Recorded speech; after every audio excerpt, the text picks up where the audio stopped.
There are quite a few differences in the sermon today, or in the service today. There are some differences in the sermon as well. Good ones, I hope. One is that there is no Nicene Creed. And the second is that there is no confession. In the Book of Common Prayer, when we approach this particular service, if we do the Liturgy of the Palms at the beginning as we did this morning, the Book of Common Prayer allows in its rubrics that we not do those two things, the Creed and the confession. I can't tell you why other people do or don't do them. But I can tell you why I chose, as we did develop this service, for us not to do them today. And it's a very simple thing. This week is not about us. It's not about how good or how bad we've been. It's not about what a group of people said are basic beliefs of an institution. This week, quite simply, is about Jesus. It's about seeing and attempting in whatever way we can what it would be like to somehow walk in His footsteps. And because of that, this service is very focused on that. We have the Passion narrative. We will forego the other. We walked up here carrying palms because that is our focus. As I approached today, I became aware that there were two aspects of this that seem to dominate. Each year there's something different about Holy Week that as I approach it.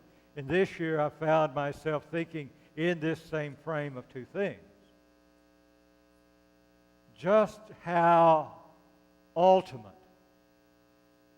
this was.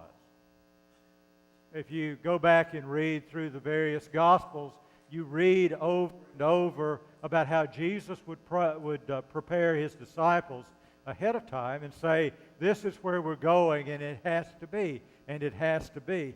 Nevertheless, as we get close to it, we hear Him saying, if this isn't it, take it away. I'm happy. I'll be good with that.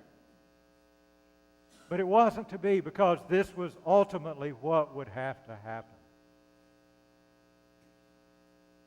So even as we focus on this being ultimate and happening and focus on it as being about Jesus, the other thing that we hear in this is that it is about not just the ultimate act of Holy Week happening, but the ultimate act of God loving. Loving so much that He gave up everything, even dying for us, that you and I would never have to do that alone, ever. Not because He had to for any other reason or for a show, but because God loves us. There is another difference today. This is a two-part homily, and Mother Susie will bring the next part.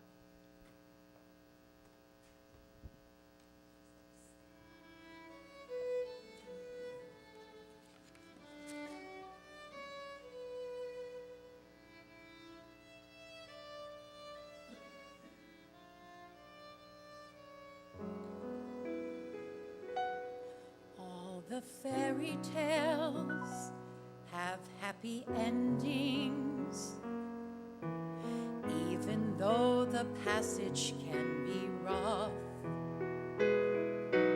We've been in the forest for a long time, so when will all our trials be enough? Now you have been wounded by the the dragon and proved yourself a hero all along. I wish that I could heal you with the love I feel, or find the potion that would make you strong. But I don't know how to help you. I don't know what to say. I wish that I could wave a wand and chase the hurt away. But that would take more magic than making gold from hay. And though I'm only human, I am here to stay.